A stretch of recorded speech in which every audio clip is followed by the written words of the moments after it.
भाइयों एवं बहनों नमस्कार, नमो नमः। आप पढ़ रहे हैं झारखंड पीजीटी स्पेशल, और झारखंड पीजीटी स्पेशल में आज आपका पाँचवीं जो ग्रंथ है आपका अभिज्ञान शाकुंतलम है। चतुर्थ अंक पढ़ाया जाएगा, लेकिन चतुर्थ अंक पढ़ाने से पहले हम देखेंगे इसमें कुछ नाटकों से संबंधित कुछ राइटर हैं, कुछ विद्वान हैं, अपना अपना मत दिए हैं, उसको पहले हम देखेंगे तब हम आगे बढ़ेंगे। ठीक है, कल हम कुछ बातें हो गया था। ठीक है, कल नाटक के महत्व के विषय में वो हो गया था, काव्य कैसे हुआ, उसका निरूपण कैसे हुआ, कौन से काव्य होते हैं। उसके बाद अब यह जो है नाटक की उत्पत्ति कहाँ से हुई है, ऋग्वेद से हुई, सामवेद से हुई, तो उसमें सब दिखाए गए हैं। ऋग्वेद से संवाद लिया गया है, यजुर्वेद से अभिनय लिए गए हैं, सामवेद से गान ले लिया गया है, हाँ, और अथर्ववेद से रस ले लिया गया है। ठीक, इसी से नाटक की उत्पत्ति हुई है। बताया गया है कि भरत मुनि इसके मेन प्रणेता हैं, और भरत मुनि ने अपने नाट्य शास्त्र में सबका वर्णन किया है। ठीक है, चलिए अब आज हम देखते हैं कौन कौन से विद्वान जो है इसके क्या क्या मानते हैं। भाग 2 है, झारखंड पीजीटी स्पेशल है ये, और उसके बाद अभिज्ञान है, शाकुंतलम का चतुर्थ अंक पढ़ाना है। ठीक है, पहले हम इसको देख लेंगे तब हम चतुर्थ अंक की तरफ चलेंगे। चलिए, प्रोफेसर रिजवी के अनुसार, प्रोफेसर रिजवी कह रहे हैं जो है, हाँ, प्रोफेसर रिजवे कह रहे हैं नाटकों का जो उद्भव हुआ था वो मृत आत्माओं को प्रसन्न करने तथा उसके प्रति श्रद्धा प्रकट करने के लिए हुआ था। जानते हैं तो, हाँ, जो नाटक का उद्भव हुआ है, उद्भव माने विकास हुआ है, वह मृत आत्माओं मृत आत्माओं का मतलब होता है जो मरे हुई आत्माएं हैं, भटक रही हैं, उनको प्रसन्न करने के लिए यह मतलब नाटक को खेला जाता है, उनको प्रसन्न करने के लिए। अब जैसे आपका राम का नाटक कर रहे हो, राम लक्ष्मण सीता हनुमान बन जा रहे हो, फिर वहाँ सीताहरण हो रहा है, फिर वहाँ लंका दहन हो रहा है, तो ये क्या है? तो ये सब जो है नाटक जो है होता है, मृत आत्माएं जितने यहाँ से मतलब पृथ्वी पर नहीं हैं उनको प्रसन्न करने के लिए। चलिए यार, हम राम बने थे, हम ये थे, हम वो थे, तो आज ये लोग खेल रहे हैं, तो उनको प्रसन्न करते हैं। कहने का मतलब रिजवे कह रहे हैं प्रसन्न, मृत आत्माओं को प्रसन्न करने के लिए होता है। ठीक है, चलिए अब इसमें जो है, और दूसरे राइटर का नाम है पर्ववाद। पर्ववाद कह रहे हैं विभिन्न पर्वों पर खेले जाने वाले छोटे नाटकों का जन्म हुआ। कह रहे हैं विभिन्न जो पर्व है, पर्व माने त्यौहार है, उस पर खेले जाने वाले छोटे नाटकों का जन्म हुआ। कहने का मतलब जैसे अब रामलीला होता है, हाँ, दशहरा होता है, तो जो अष्टमी नवमी होती है तो हम लोग क्या करते हैं, वो मूर्ति पूजा स्थापना होती है और उस पर नाटक खेले जाते हैं, रामलीला खेले जाते हैं। तो कह रहे हैं विभिन्न पर्वों पर खेले जाने वाले नाटकों का जन्म हुआ था। ठीक है, रासलीला देखिए, रासलीला आदि से नाटकों का जन्म हुआ। कह रहे हैं जो विभिन्न पर्व है उसी में जो खेले जाते हैं उसका जन्म हुआ, और आदि से नाटकों का जन्म हुआ। आदि से रासलीला से ही नाटकों का जन्म हुआ। ठीक है, तब अपना मत दे रहे हैं प्रोफेसर हिलब्रेंड और प्रोफेसर स्टेन कोनो। ये सब आ सकता है, आप लोग इसको अच्छे ढंग से ले लीजिएगा, लिख लीजिए, और इसको क्या कहते हैं, इसकी शॉट ले लीजिए पहली बात तो। ठीक है, और नोट्स बनाते चलिए। एक आप थियरी नोट्स बना लेंगे आप अपने हिसाब से पढ़ने के लिए, बहुत बढ़िया रहता है।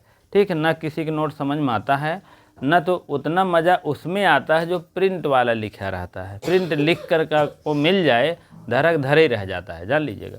अपने हाथ से स्वयं लिखोगे, स्वयं पढ़ोगे तो जानकारियाँ लगभग बढ़ती हैं। ठीक, प्रोफेसर हिलब्रेंड के अनुसार और प्रोफेसर स्टेन कोनो बहुत बहुत महत्वपूर्ण है। नाटकों का जन्म कह रहे हैं लोकप्रिय स्वांगों से हुआ। किससे हुआ है? स्वांगों से हुआ। ठीक है, इसका लोकप्रिय जो हुआ, प्रचलन हुआ जो, ठीक है, दरवाजे जो इसका प्रचलन हुआ कह रहे हैं, हाँ बस, ठीक है, स्वांगों से हुआ है। और जो है स्वांग जान ही रहे हैं, गीत संगीत जो होता है, तो उसका लोकप्रिय मतलब लोक में प्रिय, प्रचलन, संसार में जो सबसे प्रिय लग रहा है, अच्छा लग रहा है, तो उसका जो है जन्म कहाँ से हुआ है? स्वांगों से हुआ। ठीक है। और अगला है प्रोफेसर प्रीसेल क्या कह रहे हैं, उसको सुनिए। प्रोफेसर प्रीसेल नाटकों का जन्म जो है कह रहे हैं कठपुतलियों के नाच से हुआ। किसके नाच से? कठपुतलियों के। कठपुतलियाँ जो नाचती थी पहले, अभी आपको बता दें, अभी आप देखेंगे वहाँ क्या कहते हैं, मान लीजिए मथुरा वृंदावन में चले जाएं तो वहाँ ऐसे ऐसे कठपुतलियाँ बनी हैं, क्या बताएं।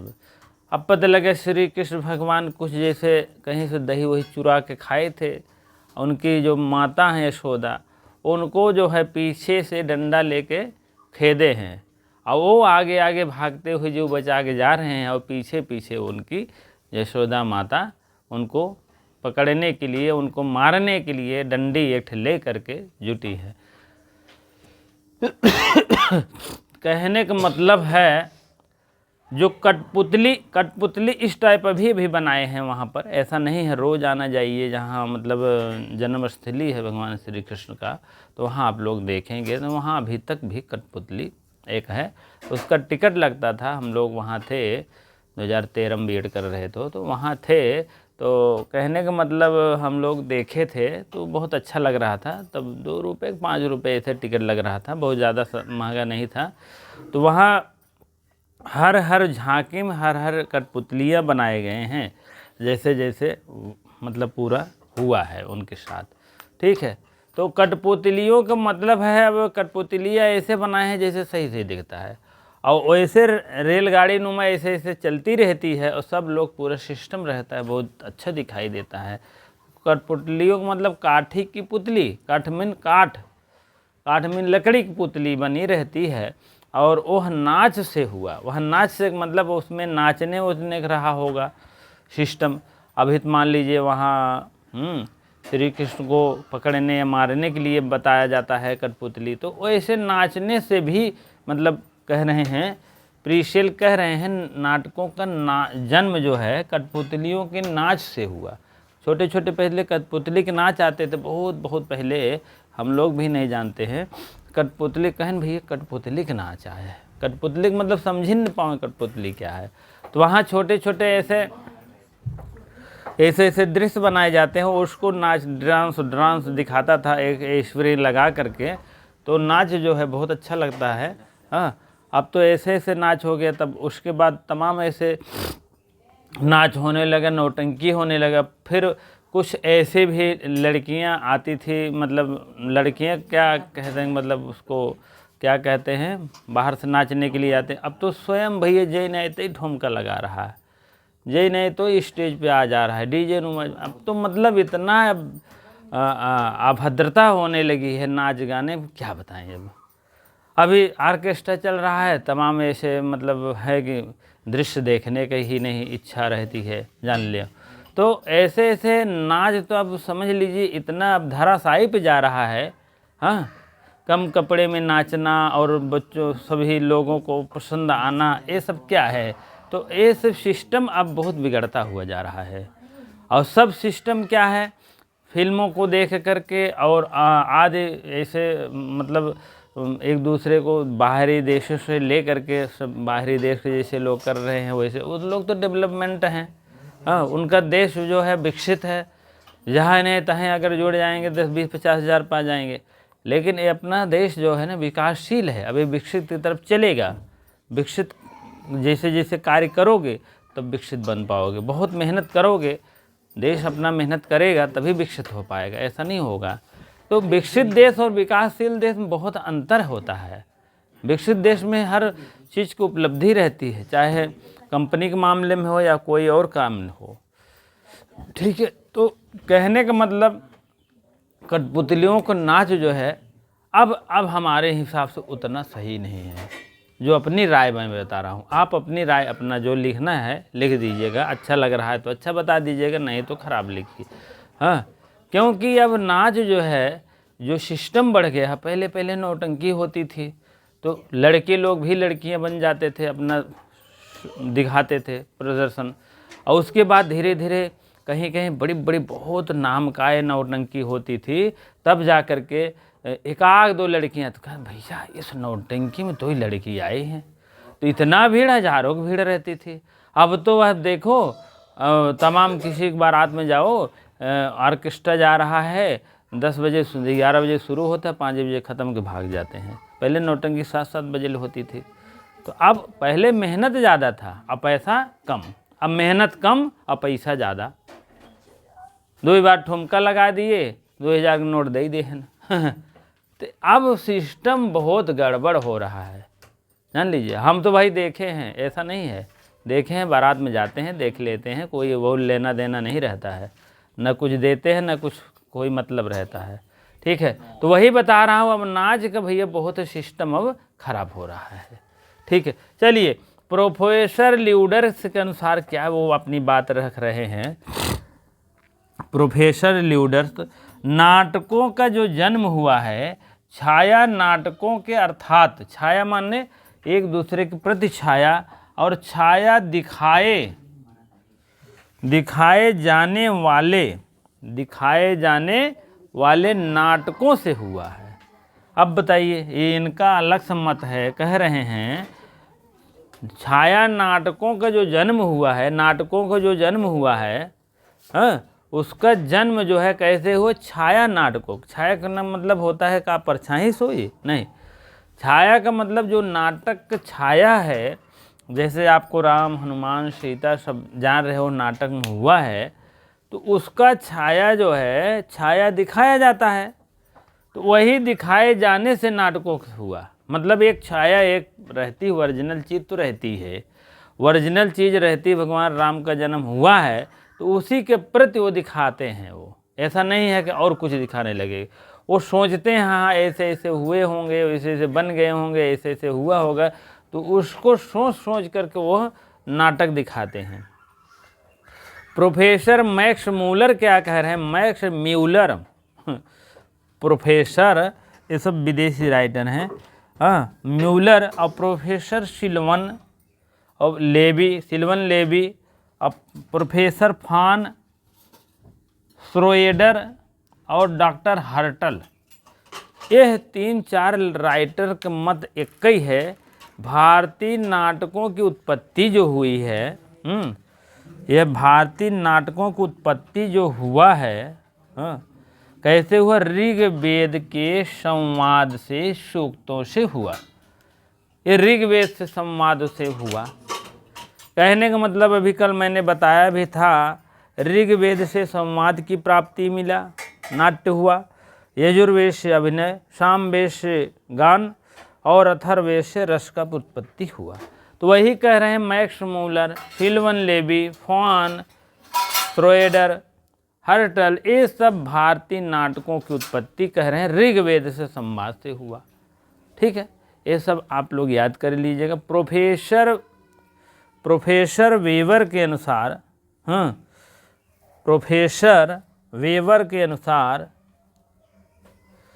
प्रोफेसर वेबर, प्रोफेसर विडिश ने भारतीय नाटकों के उद्गम में यूनानी नाट्यकला सिद्ध किया गया है। कौन सा, यूनानी नाट्यकला सिद्ध किया गया। प्रोफेसर विडिश और प्रोफेसर वेबर कह रहे हैं भारतीय नाटक जो हुआ उद्गम विकास यूनानी नाट्यकला के आदि के द्वारा सिद्ध किया गया है, ठीक है। चलिए ठीक है, अब इतने राइटर के जानते रहिए, अब आगे हम और बताने का प्रयास का है, ठीक है। एक एक चीज़ एक एक बताएंगे, जहाँ जहाँ से इम्पोर्टेंट है आपको क्रम वाइज मिलेगा, नियम वाइज मिलेगा, क्रमबद्ध। ये तो टीजीटी भी काम देगा, ऐसा नहीं है, यहाँ लिख सकते हैं, हाँ, यहाँ टीजीटी भी है, अगर पढ़ना चाहें तो यूपी टीजीटी पढ़ सकते हैं, ठीक है। लेकिन उनके लिए हम नहीं कहेंगे, उनके लिए अलग से होगा, जो वो क्रम चल रहा है उनका वाला टीजीटी वाला, उस क्रम में उनको मिलेगा। ये नहीं है कि उसे में लिख दो दोनों पढ़ ले अपन, ऐसा नहीं होता है। सिस्टम मेरा है, हमको पढ़ाना है, मेहनत भले जाए जो लगे, लेकिन कम से कम नियम वाइज रहे। अब बता दें पीजी टीजीटी प्ले लिस्ट में किस में डालोगे बताओ, प्ले लिस्ट में डाल दो पीजीटी झारखंड, अलग बनी है प्ले लिस्ट। अब पता लगे उसमें इसको झोंक दो, टीजीटी वाले कहाँ जाएंगे ढूंढने बेचारे, ऐसा नहीं। टीजीटी का अलग लिखा ही रहेगा तो ओनली फॉर वन टीजीटी, अब पीजीटी के साथ पीजीटी अपने यहाँ के। अगर झारखंड पीजीटी है तो उसका स्पेशल है, हर चीज़ सिस्टम अलग है। भले हमको मेहनत चाहे जो करना पड़े, जो मेरे पास है गुण उसको आपको प्रदान करूँगा।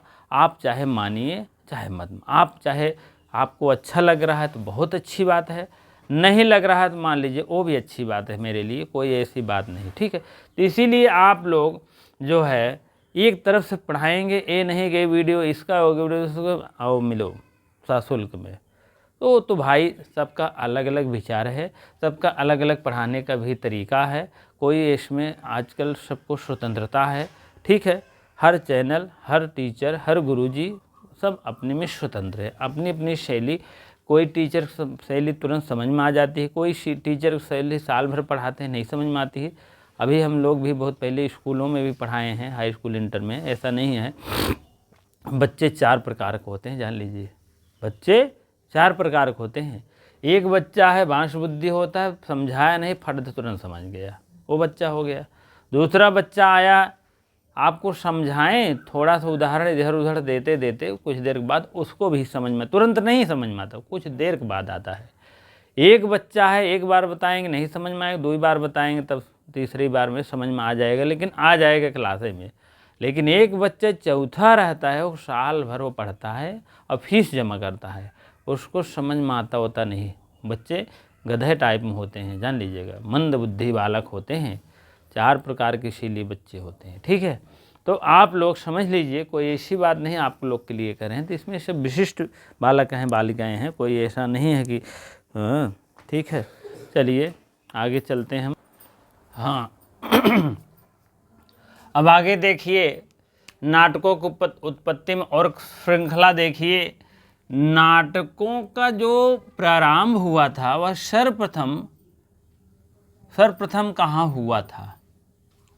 जो नाटकों का जो मतलब जहाँ से शुरू हुआ था, यह जो है नाटकों की श्रृंखला जो है, अब विद्वानों, पाश्चात्य विद्वानों के ही द्वारा शुरू हुआ, कहने का मतलब।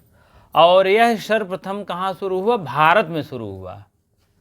यहाँ आगे लिख दीजिए, पाश्चात्य विद्वान और भारत से शुरू हुआ, कहने का मतलब। और देखिए, प्रोफेसर मैक्स म्यूलर और प्रिसेल और लेवी मैकडॉनल्ड और कीथ आदि, इनके अनुसार इसी मंतव्य को स्थिर किया गया है। रामायण हो, महाभारत में भी उल्लेख इसका मिलता है, कहने का मतलब। सर्वप्रथम नाटक की उत्पत्ति, नाटक का सर्वप्रथम खेल पाश्चात्य विद्वानों के अनुसार इसी भारत में मिला है, हाँ, और ज़्यादा नहीं। और उसके बाद महर्षि पतंजलि 150 ईसा पूर्व इनका कार्यकाल है, हाँ। और अपने महाभाष्य में इन्होंने कंसवध और बलिबंधम नाटकों में खेले जाने वाले का उल्लेख मिला, ठीक है। कहाँ मिला है? कंसबंध और बलिबंध, महर्षि पतंजलि ने अपने महाभाष्य में इतना जिक्र किया है, ठीक है। चलिए, अब भारतीय नाट्य शास्त्र के जो प्रधान हैं, कौन है? आचार्य भरत मुनि माने जाते हैं। जो भारतीय हमारे नाट्य शास्त्र है, उसके जो है भरत मुनि ही माने जाते हैं। और इन्होंने नाट्य शास्त्र में 36 अध्याय लिखा है, 500 पृष्ठों में लिख डाले हैं, ठीक। और तीसरा अब है, तो दूसरा था, अब तीसरा है, हाँ। और थोड़ा सा और जान लीजिए, पाणिनि ने जाम्बवती विजयम नाटक लिखा था, जाम्बवती विजयम है, जाम्बवती जया लिख दिए हैं, लिखा है, ठीक है। अब नाटक की संक्षिप्त रूपरेखा क्या है? वस्तु, नेता और रसस तेषाम भेदकः। यह आपको भरत मुनि के ही और नाट्यशास्त्र के द्वारा ही मिला है। वस्तु, नेता, रसस तेषाम, आगे लिख दीजिए चाहे भरत मुनि, ठीक है, यही लिखे हैं। अब इसमें आप दो लोग देखेंगे, ठीक है, क्या देखेंगे?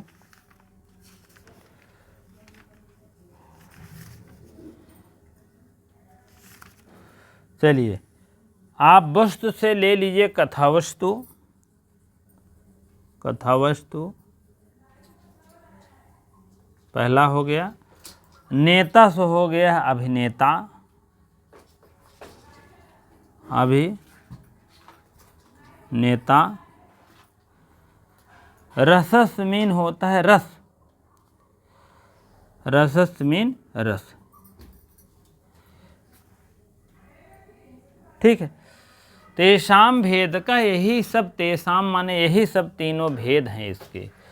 वस्तु से कथा वस्तु, दूसरा नेता से अभिनेता, तीसरा रस से रस, ठीक है, यही इसके भेद हैं, ठीक है।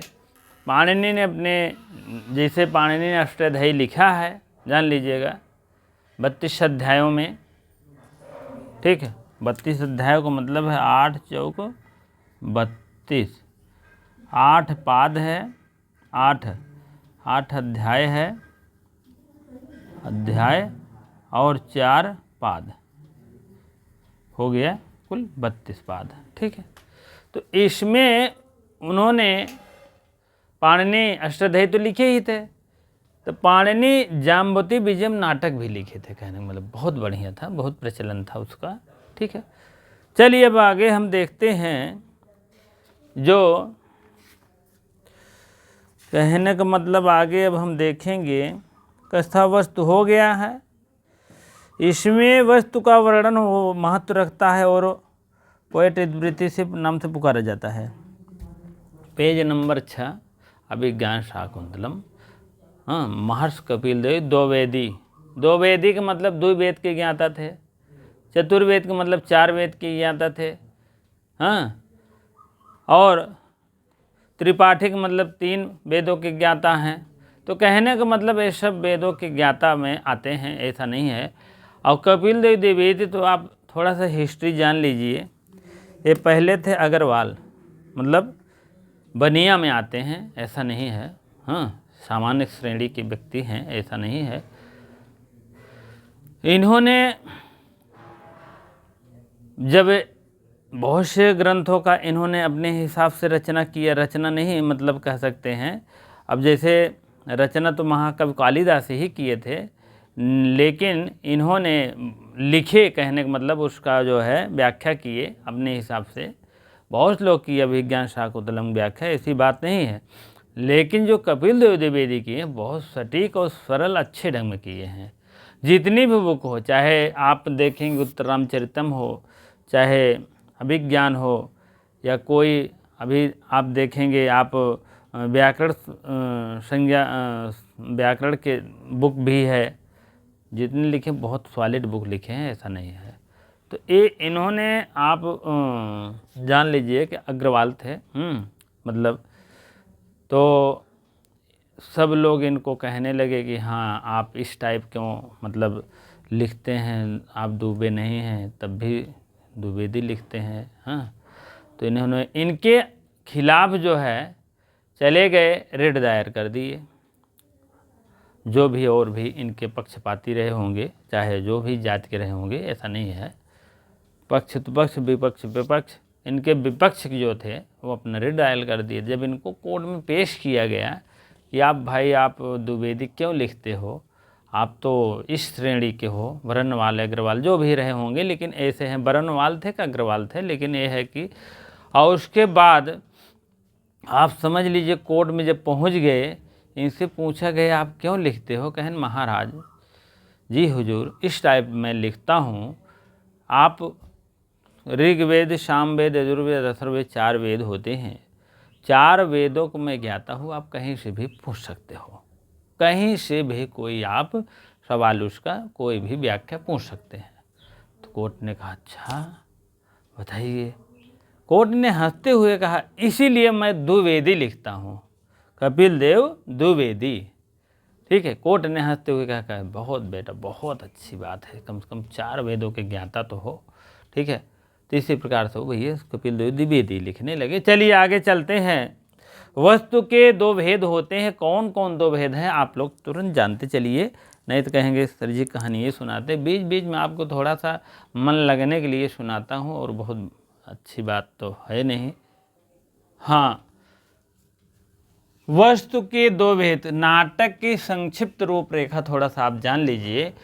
वस्तु के 2 भेद होते हैं, कौन कौन है 2 भेद? 2 भेद हैं। पहला है आधिकारिक, दूसरा है प्रासंगिक। प्रासंगिक, ठीक है। एक होता आधिकारिक मतलब होता है आधिकारिक, और प्रासंगिक मतलब प्रसंग बस। आधिकारिक वह होता है जो मुख्य कथा के साथ जो है अंत तक पूरा चला जाता है। मुख्य कथा होती है, कहने मतलब आधिकारिक वह होता है। जैसे आप समझिए पेज नंबर 6, वह कथा वस्तु होती है जो मुख्य कथा होती है, और अधिकार का अर्थ है फल का स्वामित्व। कहने का मतलब हुआ है वह पहली बात तो मुख्य कथा होती है, मुख्य कथा होती है, मुख्य कथा होती है, और इसमें अधिकार का अर्थ है फल या स्वामित्व। फल या स्वामित्व। अब आपको हम थोड़ा सा बता रहे हैं, मुख्य कथा ये होती है, जैसे राम की कथा आप सुनेंगे, राम मुख्य होते हैं, और उसका जो है आप समझ लीजिए जो नायक होता है, इसका नायक लिख लीजिए, नायक धीरोदात्त रहता है, धीरोदात्त होता है। ठीक है, पहली बात तो वह जैसे राम धीरोदात्त नायक हैं। हाँ, और भी ऐसे बहुत से धीरोदात्त नायक हैं। अगर कोई भी मुख्य कथा मतलब शुरू से लेकर के राम की जन्म से लेकर के वन गमन, सीता हरण, लंका दहन, फिर राम गमन, फिर अयोध्या आगमन, तो ये सब मुख्य कथा शुरू से लेकर अंत तक वह पूरा किए हैं, तो उनको धीरोदात्त नायक कहते हैं। ठीक है, धीरोदात्त नायक कहते हैं। अब प्रासंगिक क्या होती है? यह प्रसंग बताती है। इसमें 2 होते हैं, 2 भाग होते हैं, आप समझ लीजिए। प्रासंगिक 2 भाग होते हैं। और इसके जो है रामचंद्र जी की कथा मान लीजिए तो हो गई, यहाँ लिख लीजिए रामचंद्र जी की कथा, रामचंद्र जी की कथा। ठीक है, शुरू से अंत तक रामचंद्र जी धीरोदात्त के रूप में मिलेंगे, चाहे नरसंहार में, चाहे लंकादहन में, चाहे जो भी हो, पूरा करके अंत तक आते हैं अयोध्या। लेकिन ये क्या होता है, प्रासंगिक जो होता है इसके भी 2 भेद हैं, एक पताका और एक प्रकरी। इसको थोड़ा सा सीधा करो नहीं तो आएगा नहीं। एक पताका होता है, दूसरा प्रकरी होता है। प्रकरी, पताका का मतलब है कोई भी पताका लिए है, यहाँ से जैसे लखनऊ तक चला जाता है, पताका लिए लाल झंडा या जो भी झंडे, इसको नहीं हम कुछ कहेंगे, जो भी पताका एक लिए आप सीधा दिल्ली चले जाओ, मतलब दूर तक चली जाती हो पताका। अब प्रकरी क्या होता है? बकरी। प्रकरी का मतलब यहाँ लिख लीजिए बकरी। प्रकरी का मतलब बकरी। अब बकरी तो जान ही रहे बहुत छोटी होती है और संकुचित होती है। ठीक है, अब पताका का मतलब है मतलब वह झंडा बहुत दूरी तक चली जाए, वह कहानी जो बहुत दूरी तक चली जाए उसे पताका कहते हैं। इसका नायक होता है, दूसरा व्यक्ति नायक होता है, ऐसा नहीं है, नायक होता है। और यह मुख्य कथा का साथी होता है और उससे थोड़ा सा न्यून होता है। जो मुख्य कथा रामचंद्र जी रहते हैं उनसे थोड़ा सा न्यून हो जाता है। अब जो भी कथाएं हैं, जैसे मान लीजिए रामचंद्र जी की कथा में अगर कोई प्रसंग बस आया होगा, हमको लगता है जटायु युद्ध जो है थोड़ा सा काफ़ी देर तक चला है, उसको मान सकते हैं पताका में। थोड़ा सा कमने का मतलब थोड़ा सा दूर उनकी कथाएं आए और उनकी कथा हो उसी पर समाप्त हो जाए, बीचों में समाप्त हो जाए, उसको नहीं। अंत में तो इनकी कथा समाप्त होगी ना, अंत में शुरू होगी इन्हीं से अंत होगी, ये मुख्य कथा के होती है। लेकिन पताका बीच में आएगा, बीच में ही समाप्त हो जाएगा। और प्रकरी का मतलब छोटा सा आएगा प्रश्न, बस उसके बाद समाप्त हो जाएगा। वो भी ये भी वैसे आता है। अब आप लोग देखते रहिए, इसका दूसरा व्यक्ति तो नायक साथी होता है और इससे न्यून होता है, इसके स्वतंत्र जो है फल नहीं होता। कोई फल प्राप्ति की स्वतंत्रता नहीं होती है, लेकिन इसमें फल प्राप्ति की स्वतंत्रता होती, इसमें नहीं होती है। ये सब प्रसंग बस आ जाते हैं बस। रामायण के सुग्रीव की कथा देख लीजिए। जैसे रामायण की सुग्रीव की कथा, बाली और सुग्रीव नहीं थी, सुग्रीव की कथा, इनकी भी कथा काफ़ी कथा मान के चलिए। और प्रकरी का मतलब आप बकरी जान लीजिए। जैसे रामायण में आप शबरी का आप जानते हो, शबरी की कथा, शबरी की कथा कहने का मतलब राम की जो शबरी की कथा थी, यह प्रसंग बसाई बहुत थोड़े से आई, लेकिन नाम बहुत बड़ा हो गया। ठीक है, ठीक है। अब जो है शबरी की कथा जो है, जैसे आप शबरी की कथा आप लोग सुने होंगे। भगवान राम, शबरी साफ सफाई करती रहती थी, हमेशा हमेशा टेंशन में रहती थी, राम कब आएंगे, राम कब आएंगे। हाँ, तो राम आ गए उनके पास, भगवान राम। तो शबरी जो है अपना जूठा बेर दे रही है राम को, बड़े प्रेम से खा रहे हैं। क्यों जूठा दे रही है, उसका कारण है। उसका कारण यह है कि भगवान ऐसा ना हो कि वो बेर खाएं मीठा ना हो। ठीक है, तो इसीलिए उन्होंने अपना खाना शुरू किया। मतलब चीख चीख के देती, थोड़ा सा खाती थी, मीठा, अरे यार। तो मतलब इतना प्रेम था उसको कि मतलब ये मीठा ये अब नहीं खाओगे हम, ये भगवान राम खाएंगे। बताइए, ऐसा कोई होता है? लेकिन उसका प्रेम समझ करके भगवान राम ने खाया, बल्कि लक्ष्मण नहीं खाए।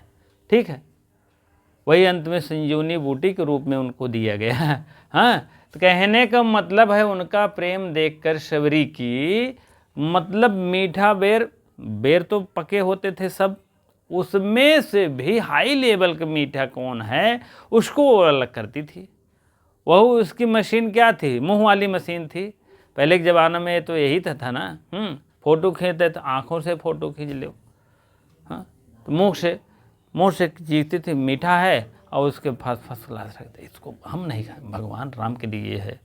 तो उसके प्रेमत्व देख करके शबरी जो है, शबरी की भगवान राम ने खाया और उसको आशीर्वाद दिए।